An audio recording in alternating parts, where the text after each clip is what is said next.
umabot sa higit 2 milyong Pilipino ang nananatiling walang trabaho noong Abril 2026. Mas mataas kaysa noong parehong buwan ng 2025. Si Daniela Paulite, Sir po.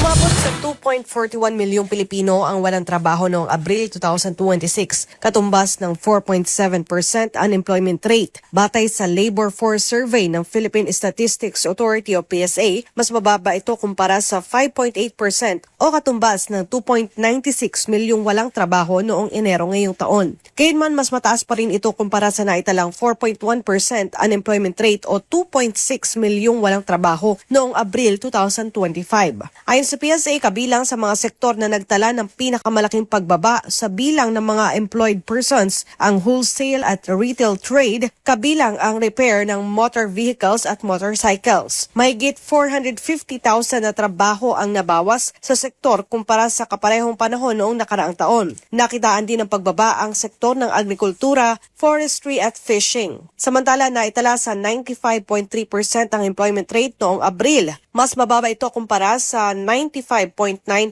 employment rate noong nakarang taon.